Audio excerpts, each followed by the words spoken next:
Oi, meu povo bonito! As perguntas estão aumentando e eu tô ficando feliz com essa história, né? Lembrando que é de coração e é com a minha verdade da alma, nada além disso, é a minha jornada, tá bom? Lembrando a minha comadre aí, lindona Marina, né? Não é para comentar, mas eu não gostei disso que a Hilda disse ou daquilo que a Hilda disse. Me perdoe, mas é problema seu, né?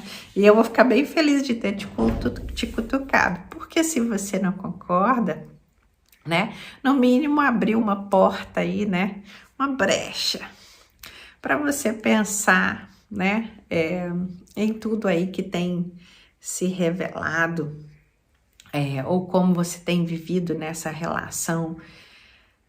sua relação de fé ou de religiosidade, né? Então, bora lá, né? Hoje eu quero falar de uma coisa muito simples e que a gente faz de forma automática, tá? E que joga a sua energia lá para baixo. E lembrando mais uma vez, tá, gente? Se não existe a necessidade de ter um interlocutor, então eu não preciso de um padre, eu não tô desmerecendo eles, tá bom? Ele tem um papel e tem uma missão muito bonita aí, um pastor, mas eu não preciso de absolutamente ninguém para fazer a minha interlocução com Deus ou a minha conversa com Deus, e eu converso com ele. Hilda, vão te internar, você tá ficando louca, né? Isso é desde sempre, né? Eu sempre eu sou a ovelha negra, né? Eu sempre questionei, né? Questionar no sentido positivo da coisa, mas por que que é assim? Por que que tem que ser assim, né? Por que que não pode ser de outro jeito? Por que que não pode ser mais leve? Por que que não pode ser mais bonito? Por que que não pode ser mais fácil, né? Mas tá tudo certo, tá? Então, mas já tem, vai lá vem a Hilda com essa história de novo. Não, eu vou persistir em capítulos, tá? E lembrando que isso é uma jornada amorosa. Ela é principalmente por mim, pelo Luiz Antônio, que só tem 13 anos, né? E às vezes ele faz essas coisas comigo, mãe, mas por que que tem que ser assim? E ele me joga lá atrás no tempo, né? Quando eu questionava essas verdades absolutas e tomava na cara, e eu não vou dar na cara dele, né? De forma alguma. Porque eu acredito em outra forma de criação. Eu costumo brincar que se o Luiz Antônio brincar, Einstein já dizia, né, gente, com bom humor você pode dizer absolutamente tudo, até a verdade, né? Então, às vezes as pessoas me questionam, nossa, Hilda, mas o Luiz Antônio isso? Ah, Hilda, mas o Luiz Antônio isso? A minha mãe também fazia muito isso. E eu falava e continuo afirmando, o Luiz Antônio me foi dado em confiança para eu resguardar as experiências dele. Ele não é meu, ele está meu nesse momento, né? E ele é um menino magnífico, tá? Doce, amoroso, beijoqueiro, mas ele não é absolutamente acessível, ele não é dado, né? Eu muitas vezes era questionada, mas Hilda, você é toda dada, né? Então, né? Você precisa acessá-lo para isso, né? Mas ele tem um vocabulário apurado, ele tem uma inteligência apurada, ele vem com outros conhecimentos, né? Ele é uma velha alma, cheio de histórias, experiências que ele não sabe nem de quando, mas que traz para ele um conhecimento, né? Que não pode ser negado. E o meu papel, eu tenho, isso é uma das coisas que me deixam bem tranquila em trazer essa proposta de discussão, porque eu tenho uma missão com ele de garantir as experiências na vida dele, mas deixando que ele caminhe o caminho dele, né? Sem dar a ele o formato, mas que ele, né, determine o formato dele, né? Sem dar a ele uma caixinha pronta, né?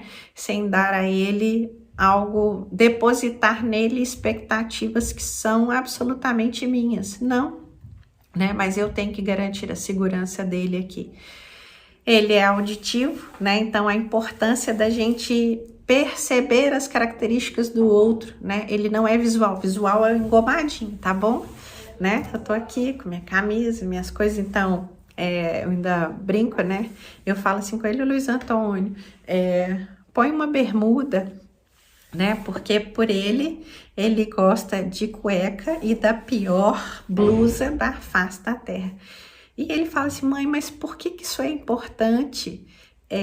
Não é o que eu visto, é o que eu sou. Eu falei, e você tá correto, filho. Mas a gente tem você não dá para você ir para um casamento, né? Por quê? Porque a pessoa formatou um evento com aquele traje, com aquela, né? Se for um casamento na praia, dá para você ir de sunga e blusa de malha, mas nessa situação não vai dar, né? Mas ele é auditivo, ele não é visual, então a percepção sensorial para ele se dá de outra forma, ele se conecta com o mundo de outra forma, né?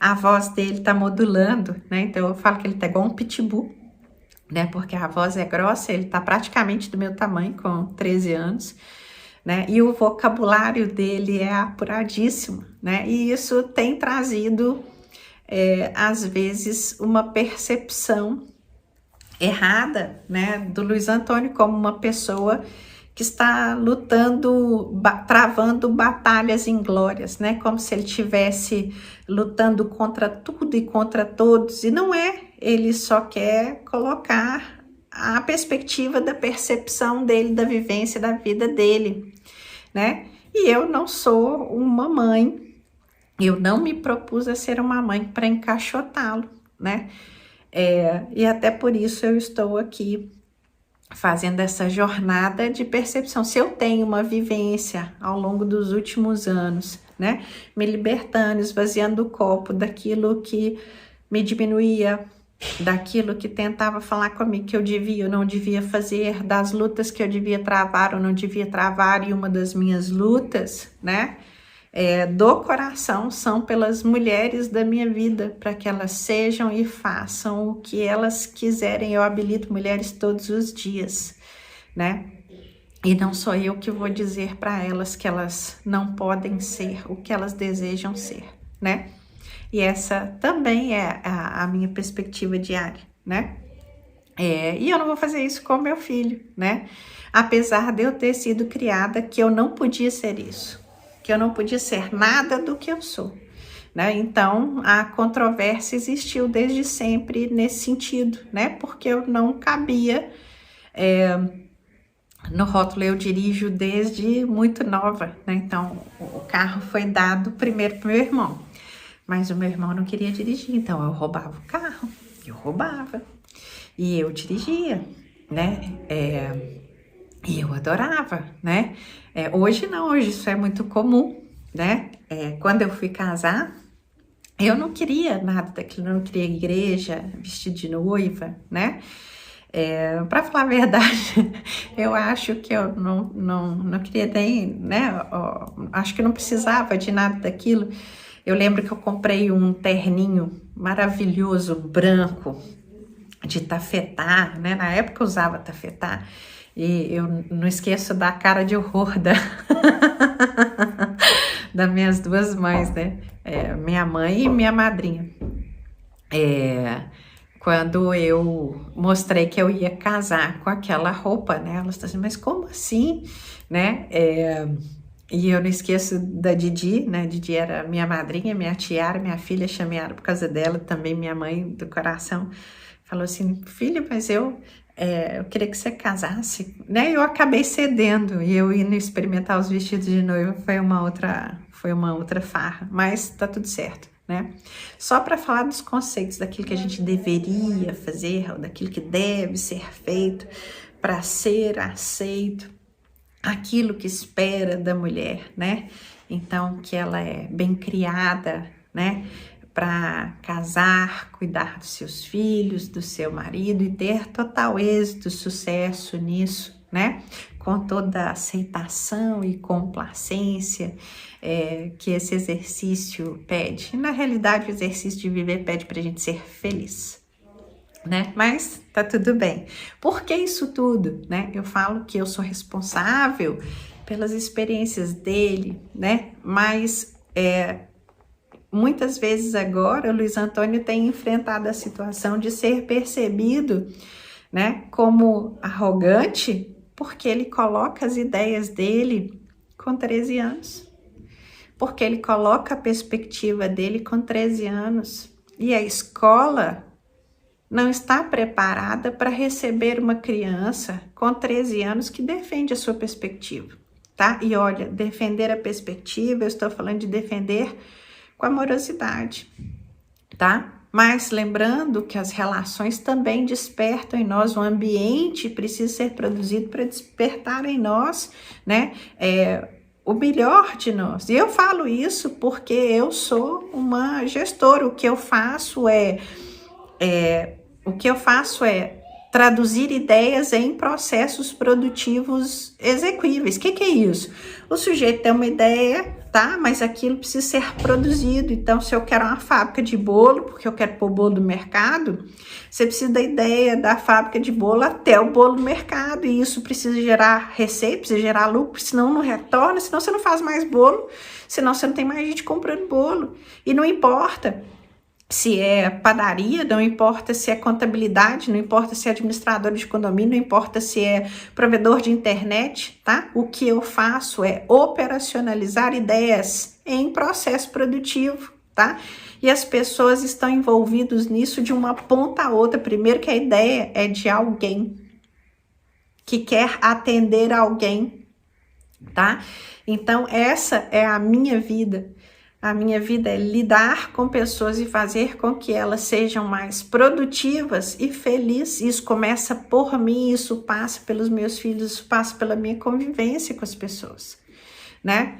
E não dá para você encaixotar as pessoas, né? E achar que você produz gente em linha de produção para que elas façam o que tem que ser feito. Isso é da velha energia, isso é dogmático, né? Isso a igreja formata. Então, olha, eu vou produzir os serzinhos de luz dessa forma aqui. Falácia, né? Alice no País das Maravilhas, mas tá tudo certo, nada contra Alice. Mas por que trazer essa discussão? Porque também a escola, gente, é um elemento, né? Muitas vezes que traz esse dogma do que você pode, do que você não pode, né? E aí ele foi chamado para conversar, né? E no primeiro momento, na primeira conversa, com o fato que para ele, mãe, mas isso foi injusto, né? E a pessoa mais velha da coordenação virou para ele e falou assim, mas eu me senti insultado por você. Por quê? Porque uma criança de 13 anos manifestou a ideia dele. Então é meu papel aqui resguardar que ele tem esse direito, tá? Ele não tem direito de ofender o outro. Quando ele perder a estribeira, eu vou ter que chamar a atenção dele, lembrando que é processo de educação, tá? Eu ensinei a escovar o dente, mas eu lembro todos os dias, escovou o dente, lavou, né? Tomou banho, fez isso, fez aquilo, e parece chato, mas não. É isso que muda a vida hoje, amanhã e o depois, tá? No processo de aprendizagem das escolhas que a gente faz todos os dias. Mas eu não vou impor para ele que ele seja o que os outros querem que ele seja, ou que esperam que ele seja. Isso é da velha energia. Ele vai ter liberdade e autonomia de construir o espaço dele, inclusive o espaço de dor, né? Para que ele seja forjado ali daquilo que ele quer, do copinho dele lá, ele tirar e não vivenciar mais, assim como eu faço com a Yara, assim como eu faço com quem trabalha comigo, assim como eu faço comigo todos os dias. E eu tô longe de não errar, tá? tá? Então, lembrando aqui, mais uma vez, do convite que tudo no mundo é energia, gente, tá? Então, nenhum professor tem o direito de determinar o que é o destino de uma criança em função de um comportamento que ele teve, que ele julga bonito ou feio. Nós não somos juízes. Nós não devemos ser juízes, não é uma questão de juízo de valor. As individualidades precisam ser respeitadas, o coletivo, ou seja, quando esses indivíduos convivem também, tá bom? Mas o espaço de liberdade da gente ser, acreditar e vivenciar a nossa relação com o que é divino em nós, da nossa forma, daquilo que toca e conversa comigo, da melhor forma possível. Eu não preciso aceitar nada que me diminua, nem ninguém que me diminua, nem nenhuma relação que me diminua, porque isso é eu comigo mesmo. E aí eu tenho que escolher, olha, isso aqui já não dá para mim mais, né? E let it go, trazendo a Frozen aí, deixa ir, né? Eu vou fazer uma série só de vídeos também dos filmes, tá? E vão estar todos aqui no canal também, para a gente poder repensar essa história aí, né? Do que nos ensinaram, do que nós fomos convencidos que deveria ser, né? Então é isso, tá, meu povo lindo? Pense aí o que vocês estão impondo para essas crianças, né? Como certo, errado, né? Como bonito ou feio, como o que deve e o que não deve, quando na realidade elas são a expressão do divino nelas, porque elas também são assim, né? Assim como eu, assim como você, né? E não precisa de um interlocutor para dizer como ela deve ser e como ela deve agir para que Deus a ame e para que ela seja digna de estar nessa terra. Isso não existe, né? Então, é isso, né? Mais uma vez, um convite, tá bom? Beijo, gratidão imensa. Fique com Deus.